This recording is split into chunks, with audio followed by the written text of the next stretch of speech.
Okay, Stargirl, Season 3, Episode 1, The Murder. I've been waiting for the Stargirl to come back. I've been enjoying it. Season 1 was brilliant. Season 2 was frightening but brilliant. Season 3 looks like it's going to be going in a totally different direction. It looks brilliant. Before I go on with the review, please like and subscribe if you haven't, and comments in the bottom would be appreciated. Just please keep the language clean. I will delete any foul language. Stargirl starts out. Um, Stargirl's storyline is pretty much kind of like a redemption storyline for former villains. Um, the sports master and Tigress now live, and their daughter now lives next door to to Pat's family. I'm sorry, brain's not working. Pat and Courtney and her mom and his son, um, and Starman, the original so-called Starman. Sorry, Sylvester Pemberton was always Star Spangled Kid. He was never Starman in the comics. I don't like that they did that to him. They did that change.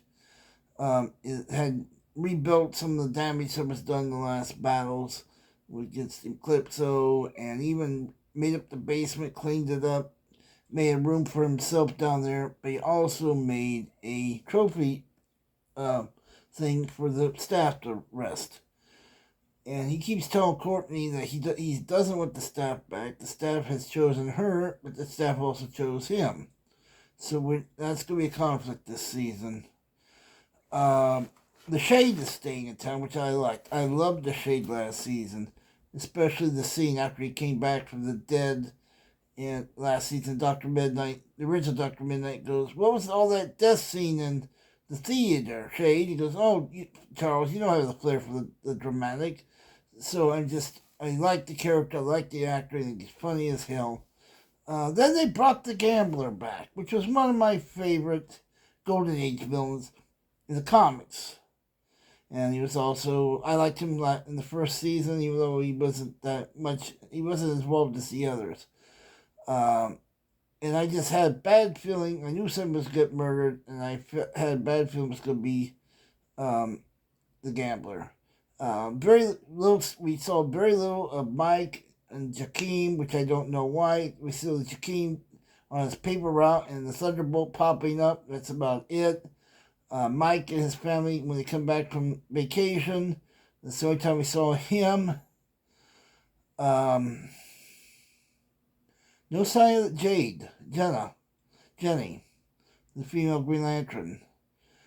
Don't know what's going on there. That may have to do with her searching for her brother, Obsidian, Todd Rice, which we'll be finding about later this season. We knew that Mr. Bones was going to be the main villain in this, but we don't see him yet. Though I think his manipulations have been seen. Shiv and Artemis join the JSA. That makes a weird combination. It's almost an all-female group except for our man Pat Dugan. Stripe, that's it. And Jakeem, when he comes. I don't know. Beth Chapel's parents are irritating me. They're so into her being a superhero and all that, and just driving me crazy. I think it's driving Beth crazy too. Something's wrong with the Shade. He turns his eyes evilly dark to scare the Gambler away because the Gambler's trying to make amends. The Gambler is looking for his daughter that he never knew about, that his wife gave up for adoption. And I believe this will be Hazard, which is an Injustice, the bad guy that fought the Justice League. That was based on her in the comics, her grandfather, but this will be her father. I presume we'll see her later this season, or maybe next season. Apparently, CW has decided is going to be keeping Stargirl and Superman around, which I think is a great idea. It's the two of the best books around. A side note on Flash, I guess they're going to finish the Legends of Tomorrow storyline with the being arrested. Maybe we'll see more Booster Gold. Um,